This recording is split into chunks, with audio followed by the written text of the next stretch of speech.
Bonjour et bienvenue dans le podcast Le Point de Connexion. Je suis Chélie et ici on parlera de toi, de moi, de nous, de vous, bref, de nos multiples vies et de ce qui fait de nous ce que nous sommes. Belle écoute. Verba volant, scripta manet. Autrement dit, les paroles s'envolent, les écrits restent. Bonjour et bienvenue dans un nouvel épisode de Point de Connexion. Aujourd'hui, j'aimerais que nous parlions de la valeur que peuvent avoir les paroles et la transmission du savoir oral par rapport à l'écrit. Dans un autre podcast que je vous invite à écouter, qui s'appelle My African Cliché, dans l'épisode 2, on parle de la charte de Mandalan, qui est la déclaration des droits de l'homme de 1222, transmise par la tradition orale en Afrique. Et dans cet épisode, le podcasteur se questionne justement sur pourquoi le poids de l'oral est moins important que celui de l'écrit en Occident. Je vous invite bien entendu à l'écouter et à réfléchir à votre conception de l'oralité. Aujourd'hui, je ne vais pas refaire le monde, bien évidemment, mais j'aimerais juste discuter de la place de la tradition orale et de la tradition tout court dans nos vies. Peut-être n'en a-t-elle pas, mais croyez-moi, si vous m'écoutez, c'est qu'au fond, elle est bien présente. Bonjour Mia. Bonjour. Ça va? Ça va. Ouais, on est actuellement dans la cuisine, il fait noir, on a allumé des petits trucs. Oh, je t'ai fait quand même un petit truc tamisé. Hein. Ouais. Avoue. Voilà, tu vois, avoue, je t'ai mis quand même un petit peu, il y a la tisane, il y a le truc, on est bien. C'est tout ce qu'il faut. Voilà, exactement. Alors Mia, je voulais te recevoir parce que pour expliquer à ceux qui nous écouteront, nous avons été mis en contact il n'y a pas très longtemps au final Non. par Sandrine, qui est une amie commune et qui s'est dit Mia, Chélie, il y a quelque chose qui va se passer. Voilà. Et voilà. Et nous voilà. Donc je voulais discuter avec toi parce que il y a quelque chose. Voilà. Et donc je me suis dit que tu allais nous dire des choses intéressantes parce que je sais que off micro tu me dis des choses très intéressantes. Il y a un parole off micro. Voilà. Donc donc off micro tu me dis des choses très intéressantes et je me suis dit je ne pouvais pas être là, tu ne pouvais pas partager ça avec moi, donc voilà. Et j'aimerais que tu te présentes d'abord que tu te présentes comme tu veux te présenter. Ok, en fait, je m'appelle Mia Ndabou Zembele, Mia Ndabou, on dit. Je suis une femme de 30 ans, donc j'ai des origines, mon père est congolais, ma mère est belge. J'ai toujours baigné profondément dans la culture congolaise, grâce à mon papa, qui nous a toujours beaucoup inculqué ses valeurs, mais aussi il a été plus loin, parce que même au niveau spirituel, il nous a beaucoup donné. Donc voilà, je considère le Congo comme mon pays aussi, tout autant que la Belgique. J'aime énormément ce pays, on va dire ça comme ça. Et j'aimerais bien lui rendre l'appareil, comme il m'a donné beaucoup. Donc voilà.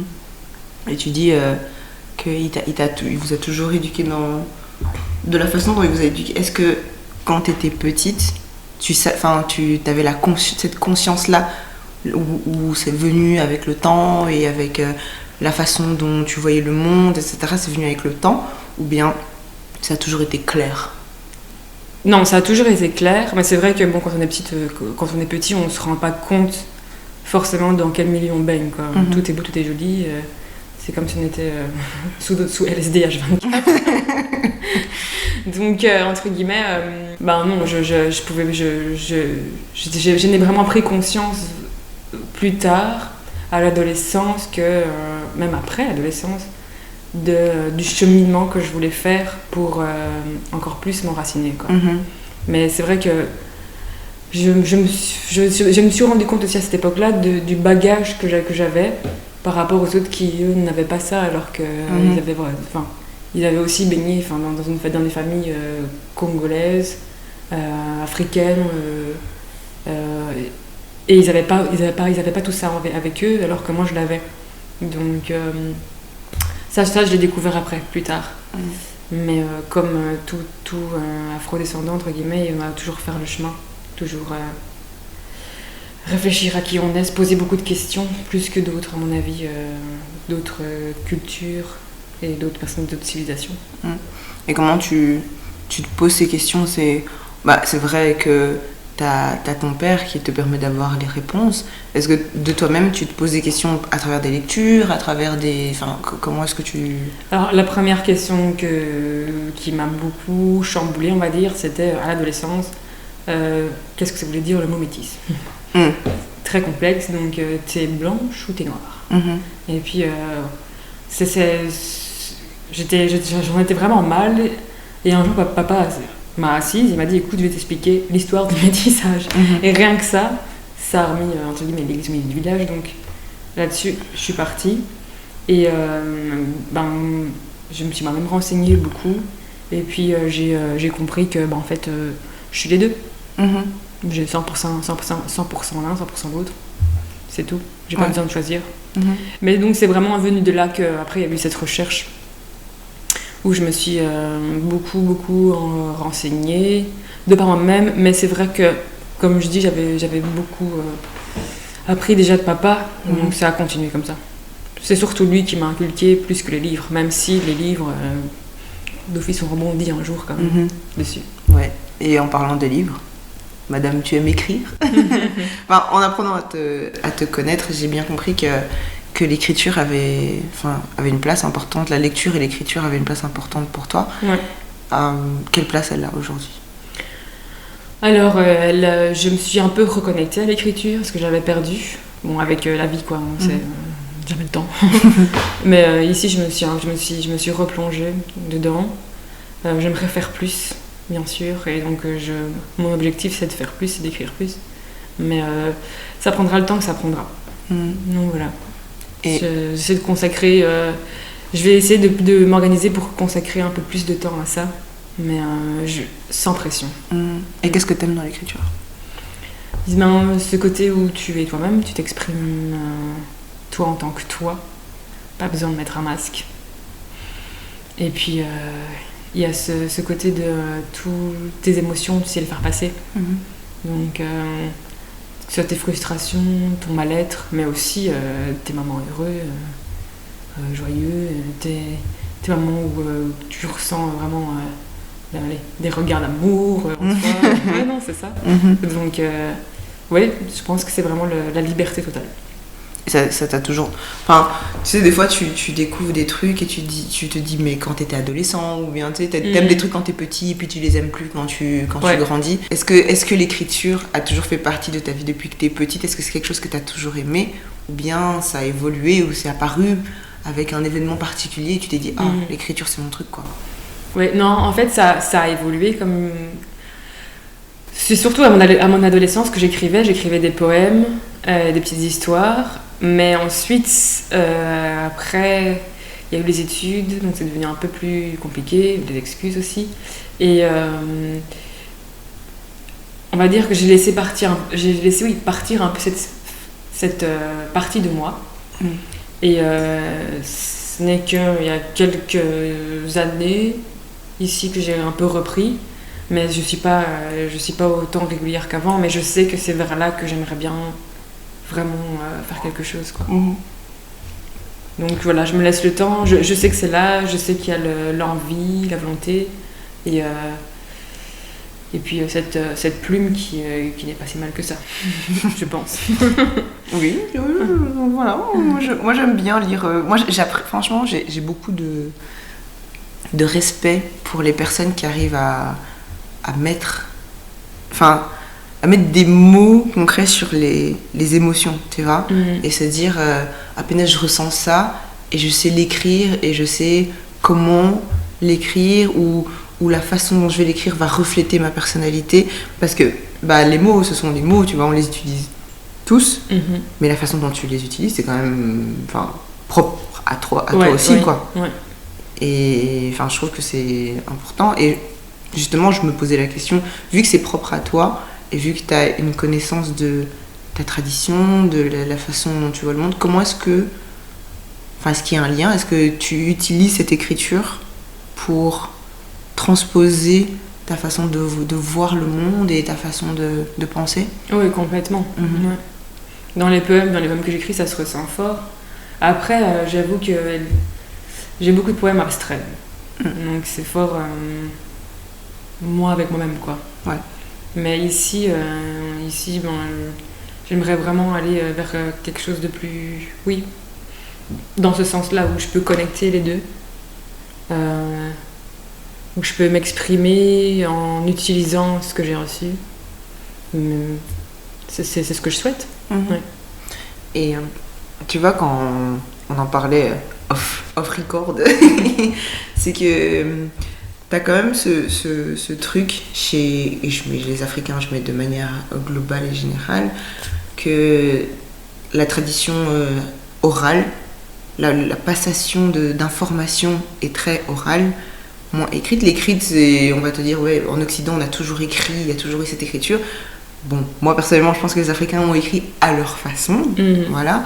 Mais je me dis, la tradition orale a quand même une place importante. Est-ce que du coup, pour toi, la tradition orale a plus d'importance, l'écriture, ou c'est vraiment complémentaire et l'un a sa place et il n'a pas la place de l'autre et vice-versa, quoi? Non, je pense que les deux ont leur place. C'est vrai que dans les sociétés ancestrales, ça se transmettait beaucoup par la parole, qui était importante. Bon, notamment par exemple l'arbre à palabre. Dans chaque village, il y avait un arbre où les sages se réunissaient pour discuter des choses hautement, comment dire, que ce soit au niveau spirituel, mais aussi au niveau de la société concrète, de l'organisation de la société. Et puis il y avait aussi les règlements de litige qui se faisaient comme ça. Dans les villages, par exemple, quand on prend un village typique chez les Balouba, par exemple, oui, tout le monde se réunissait en cercle. C'était une manière de transmettre le savoir. Et c'est un savoir qui se transmettait aussi de génération en génération. Donc les gens se réunissaient, ils discutaient, et donc il y avait plusieurs cercles. Il y avait des cercles de gens, normaux, quoi, je veux dire, qui vivaient dans le village, et puis il y avait un litige, il fallait le régler. Ça pouvait être complètement autre chose, d'autres affaires courantes. Et puis il y avait des cercles un peu plus, on va dire, restreints, notamment des cercles, par exemple, avec les chefs de village, qui se réunissaient et qui discutaient vraiment des choses concrètes pour la société, son évolution, son organisation. Et puis à côté de ça, il y avait aussi le cercle des sages qui se réunissaient pour discuter des affaires spirituelles. Et donc, par exemple, chez les Balouba, on l'appelait les Bakolés, tu vois, donc c'est ceux qui se réunissaient pour discuter des affaires spirituelles, mais tout le monde n'était pas au courant de ces affaires-là. C'était transmis oralement, mais dans un cercle restreint. Et il y a des choses qui étaient transmises oralement, mais pour tout le monde. Et notamment, par exemple, les contes qu'on transmettait énormément aux enfants, qui leur apprenaient beaucoup c'était quelque part des initiations, en fait, les contes. C'est toujours initiatique parce que ça apprend beaucoup. Bon, ici en Occident, le conte, il y a souvent une morale derrière. C'est assez similaire. Bon, en Afrique tout entière, c'est assez similaire. Il y a la morale, mais c'est aussi une leçon de vie. C'est encore plus loin et ça reste ancré. Un conte, tu l'oublies pas. D'ailleurs, entre guillemets, tout le monde connaît l'histoire du petit chaperon rouge, un exemple. Mais un enfant qui reçoit un conte, on lui transmet un message via ce conte et il va vraiment l'assimiler et le garder pour toute sa vie. Et il saura quelle leçon il doit en tenir de ce conte. Ouais. Donc ça, c'est quelque chose de très très important, les contes. C'était même la base de la transmission, en fait, dans les sociétés. Bon, j'ai peur de parler pour toute l'Afrique, mais en vrai, je pense que c'est dans toute l'Afrique, c'était comme ça. C'était transmission via les contes. Et puis via les discussions, tu vois, l'échange de connaissances. Mais tout était oral. Ça, c'est vrai que la transmission était orale. Mais le truc, c'est que l'oralité, elle se perpétue quand même jusqu'à aujourd'hui. Il y a eu beaucoup de choses qui ont été oubliées à cause de la colonisation. C'est vrai, mais quand tu vas dans les villages, tu te rends compte quand même que les gens ont gardé toutes ces histoires-là. Ils les connaissent. Ils les connaissent même très bien. C'est juste que la faiblesse en fait de l'oralité, c'est que ça se transforme. Et il y a un risque que ça se perde que l'écriture. Même si l'écriture, je vais me dire, si je perds mon manuscrit aujourd'hui, ben, j'ai plus de l'histoire, ça c'est vrai. Mais donc, pour moi, la transmission orale est essentielle quand même. Parce que c'est aussi notre mode de communication qui nous a toujours collé à la peau. Et c'est pas quelque chose qu'il faut dire, c'est bon, maintenant je transmets plus oralement. Non, c'est quelque chose qu'il faut absolument garder. Il faut garder ces moments où on peut se réunir en cercle, discuter, échanger des connaissances. Je crois que c'est quelque chose d'essentiel. Et c'est nous, c'est intrinsèque à nous. Mais quand je dis nous, je m'adresse vraiment aux afro-descendants en général et aux Africains. C'est notre mode de transmission, ne le perdons pas. Mais à côté de ça, rien ne nous empêche d'écrire ces choses-là pour être bien sûr que ça reste et que ça ne se perde pas. Parce que l'écriture est quand même quelque chose qui est... Bon, quelque chose de solide quoi, devant toi. Un livre, tu l'as, il est là, dans tes mains, c'est solide. Et tu gardes quand même il y a comme un contact, tu vois, direct avec soit un manuscrit, soit avec un livre, c'est là, c'est matériel. Et cette matérialité est quand même aussi importante parce que du coup, c'est une assurance que dans l'avenir, quelque part, ce livre se retransmette quand même. Il y a comme ça beaucoup de livres sacrés qui sont restés jusqu'à aujourd'hui, et c'est pas pour rien. Et on a plein de... Comment expliquer ça ? Je vais pas dire d'histoire, mais oui, d'histoire, on va dire ça, qui sont sacrées, mais qu'on n'a pas pu transcrire par écrit. Et du coup, ça nous a un peu décrédibilisé par rapport au monde. Dans le sens où, non seulement ils n'ont pas d'histoire, parce qu'ils n'ont pas écrit leur histoire, mais leur spiritualité, quelle spiritualité ils n'en ont pas, tu vois ? Parce qu'on n'a pas écrit. Or, c'est faux, parce que comme je te dis, si tu vas dans un village, on va t'expliquer la cosmogonie, tu vois, tout le monde ne connaît pas, c'est vrai, tout le monde n'est pas initié, mais on saura quand même t'expliquer les grandes lignes. Et tu vas dire, ah ouais, ça existe chez nous ? Oui, sauf que, comme c'est une transmission orale, non seulement ça s'est, comme je dis, transformé, mais ça s'est pas diffusé. Parce que la transmission orale d'un cercle restreint dans un village, elle se diffuse pas. Et ça, c'est une lacune. Il faudrait la diffuser. Il faudrait qu'elle soit entendue par tout le monde. Il faut pas que ça reste seulement dans un cercle précis, ciblé. Ouais. Moi, j'ai le souvenir de... tu sais, ça fait un peu cliché, mais t'as un monde qui vient et qui te raconte une histoire avant de dormir. Mais moi, je me souviens qu'elle avait pas de livre. c'était un peu... Oui, c'était ça. C'était vraiment...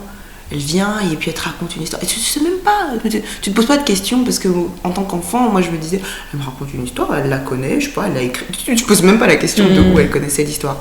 Mais t'avais toujours ce truc il y avait bon, je sais pas parce que je m'endormais avant la fin, donc je sais même pas si je connais le bout des histoires. Mais tu vois, il y avait ce truc, elle disait, dans un village, et elle te raconte des trucs.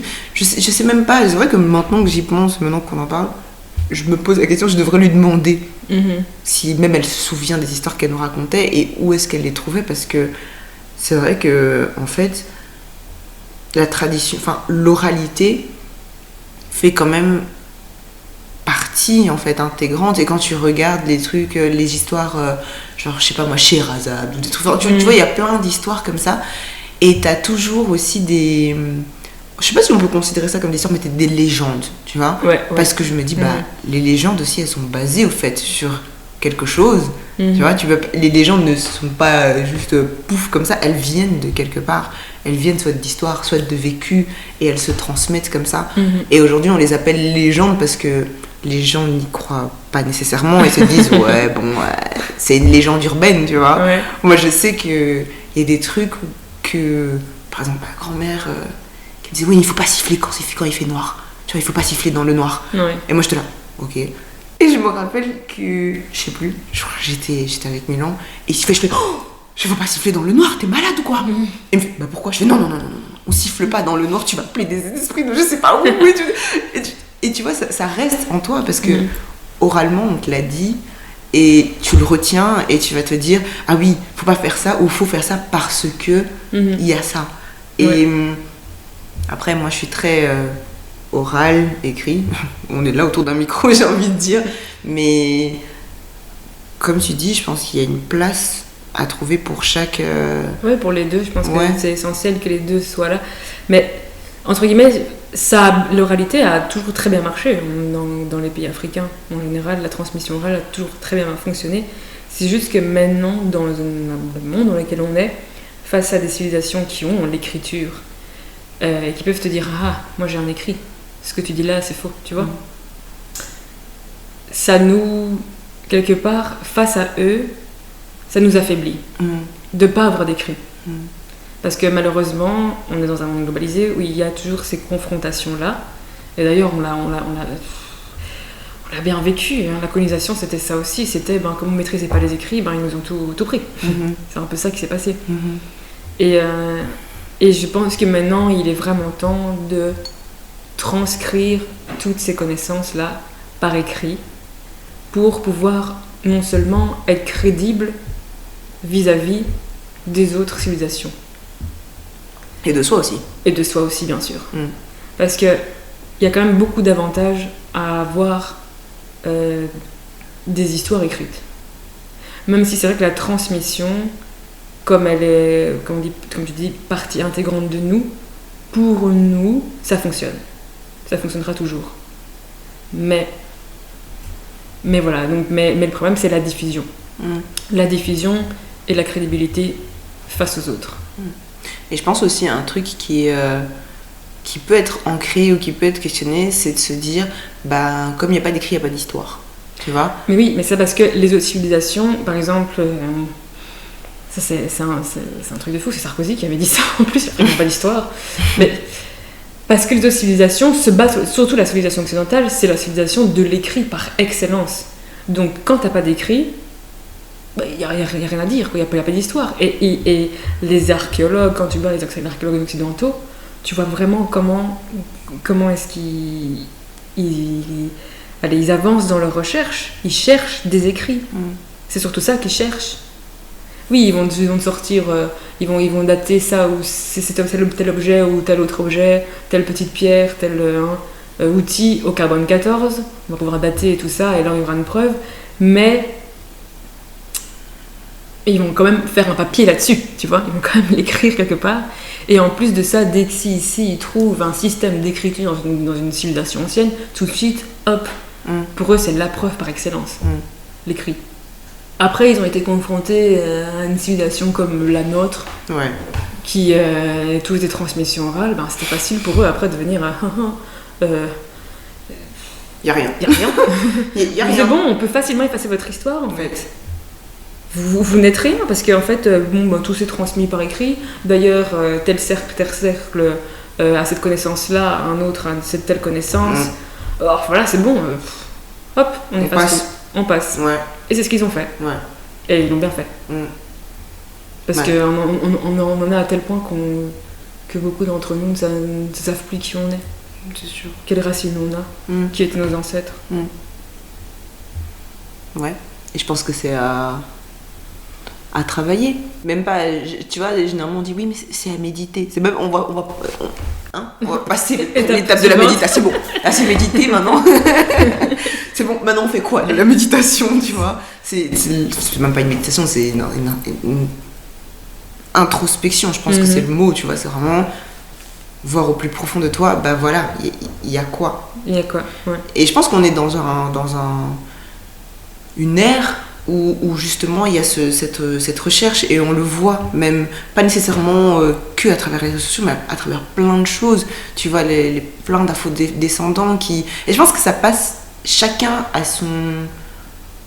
son étape, à son niveau en fait, tu vois, chacun à son niveau. T'en as, ils vont plus se concentrer sur la cuisine, ils vont dire à travers la cuisine je veux retrouver, tu vois, ou je veux transmettre quelque chose. D'autres ça va être à travers le voyage, à travers le voyage, je veux aller voir la base, je veux aller voir dans les petits villages, retrouver en fait ce quelque chose. Et je pense que chacun le fait à sa manière et cherche, tu vois, au final tu te dis, c'est un peu chercher ta place dans ce monde à ta manière, mais aussi, voilà, comment est-ce que je suis arrivée... Se reconnecter voilà, aussi. C'est ça. Et se dire, qui je suis, et comment je suis, et pas, genre, naviguer dans cette vie sans... je sais pas moi, sans... dans le nez, enfin, dans rien, quoi, tu vois. Tu t'es là et t'as une place et chercher, quelle est ta place, comment tu avances et comment avancer aussi. C'est ça, c'est vraiment comment est-ce que j'avance, avec quelle base j'avance. Et ça, c'est un travail en fait. C'est un gros travail. C'est un gros travail et je pense que, tu sais, au final, je me dis, tout le monde n'a pas, je sais pas si je peux utiliser le mot chance, de se dire, je connais quelqu'un qui connaît notre histoire et qui... On est tellement à avoir été coupés de notre histoire et certains ne savent même pas de quelle région ils viennent, de quelle tribu ils viennent, voilà, parce que les grands-parents ont été coupés de tout ça, les arrière-grands-parents et ainsi de suite. Et je le vois dans notre génération et dans les générations encore plus jeunes qui sont en train de se dire, moi j'aimerais bien savoir quand même en fait. Vous n'avez pas pu savoir, ok, mais peut-être que moi je suis arrivée à un moment où, dans l'histoire, où il y a les connaissances, où il y a d'autres gens qui se posent la question, il y a d'autres gens qui peuvent m'aider à avoir les réponses, qui peuvent me dire, voilà, on fait quoi maintenant, et que t'es pas tout seul en fait à te poser cette question, tu vois, que ce soit oralement, que ce soit à l'écrit. Et je suis d'accord que l'écrit doit avoir une place importante, parce que parfois t'es pas nécessairement entouré de gens qui savent, et eux-mêmes ils savent, enfin ils se rendent pas compte, ou ils savent pas eux non plus où chercher, et là tu te dis, punaise, j'espère qu'il y a des gens qui eux savent, ou qui eux peuvent entre guillemets chercher pour moi, parce qu'on n'est pas tous des chercheurs, on n'est pas tous des doctorants, on n'est pas tous, on sait pas tous écrire, et se dire je vais aller chercher chez eux, tu vois. Donc ceux qui veulent écrire des livres, écrivez. Ceux qui veulent faire des émissions, faites, tu vois, ceux qui veulent faire des reportages, faites, parce que franchement je pense que ça peut être que bénéfique, ouais, tout simplement. c'est essentiel. Qu'est-ce que tu dirais, comment est-ce que toi tu dirais par où commencer pour comment toi est-ce que tu dirais par où commencer pour se chercher, pour se trouver en fait, c'est même pas pour se chercher mais pour se trouver? C'est une question complexe, parce que c'est vrai que moi j'ai eu l'opportunité d'avoir mes parents, parce que ma maman aussi a toujours soutenu papa là-dedans, ils m'ont poussé tous les deux à aller vers là, et ça s'est fait naturellement en fait, par des expériences aussi vécues, mais je pense que je commencerai par tout simplement savoir d'où je viens, localiser, tu vois, juste localiser, de dire voilà, mes ancêtres, donc mon grand-père, enfin mes grands-pères, mes grands-mères ou mes arrière-grands-parents, d'où est-ce qu'ils venaient, et de là tu commences. Et puis alors après, en localisant, tu peux, entre guillemets, c'est une étape, mais déjà faire le voyage, pour ceux qui sont les plus aventuriers. Mais tout simplement poser des questions aux familles. C'est vrai que les familles, bon, je dirais pas que c'est la majorité, c'est parce que c'est pas vrai. Peut-être que beaucoup ne savent plus trop, mais déjà avoir des bribes de ça, c'est déjà beaucoup. Parce qu'une fois que tu as la localisation et les histoires familiales, tu sais recontextualiser et faire tes recherches toi-même. Ensuite, par exemple, je sais pas moi, si tu viens de Canaan là par exemple, donc un quartier occidental, tu dis ouais, ça c'est le quartier occidental, Canaan c'était telle ville, il y avait tel commerce, il y avait je sais pas moi, tel séminaire, c'est à ce moment-là qui était là, qui ont été les colons qui sont venus coloniser, tu vois, aussi, et quel village, quel chef coutumier il y avait, tu vois. Donc tout ça, c'est un travail à faire par soi-même, je dirais, à ce moment-là. Sauf si ta famille le sait. Normalement, ils doivent quand même avoir une idée, même globale, entre guillemets, de la localisation, de la contextualisation de l'histoire familiale. C'est-à-dire, un repère, que ce soit un repère serait un village, par exemple, tu vois, ou une grande ville, ou une ville où il y avait un chemin de fer. Bon bref, voilà, ça c'est vraiment recontextualisé. Je dirais ça, ce serait la première étape. Ensuite, après, c'est vraiment par soi-même se renseigner et ne pas hésiter à lire l'histoire tout autour, l'histoire du pays entier. C'est vrai que, bon, maintenant il y a quand même de plus en plus, avec Internet, qui est une mine d'or, on peut quand même facilement faire la recherche de savoir, comment dire, quels ont été les clans, les grands clans de la région de laquelle tu viens, et remonter comme ça parfois jusqu'aux empires carrément. On parle par exemple de l'empire Luba qui était un grand empire au Congo. Voilà, tu peux remonter à ça. Rien que ça, tu auras vraiment fait le travail global de contextualisation et tu sauras déjà à quel environnement tu appartiens. Ça, c'est déjà essentiel. De se dire, voilà, ah oui, voilà, mes ancêtres ont baigné dans tel environnement. Ensuite, donc ça, c'est pour la partie un peu plus terre à terre. Mais pour ceux qui vont encore plus loin, moi, je n'hésiterai pas à aller vers le culturel déjà. D'abord, savoir, tu vois, quels étaient les rites, les fêtes, la musique, ce qui est aussi important, ça permet de te reconnecter quand même beaucoup, la musique. Et puis écouter de la musique, du lieu que tu as localisé, tu vois. Donc, comme ça te permet de fermer les yeux et tu te reconnectes aussi un peu à ça, c'est très important, ça t'élève aussi. Et donc, voilà, et vraiment se renseigner sur le côté culturel, s'imprégner de ce côté culturel. Et une fois que t'es passé à ça, le plus important pour moi, le plus important de tout, c'est le côté spirituel. Mais ça, c'est peut-être une autre conversation. Écoute, pour une première conversation, c'était très intéressant. Je te remercie d'avoir accepté d'être dans ma cuisine, dans le noir, pour faire cet épisode. Merci d'avoir participé. Merci pour le bon petit thé. Et écoute, je vais conclure cet épisode. Merci d'avoir écouté l'épisode avec notre chère Mia. Et on se retrouve pour un prochain épisode.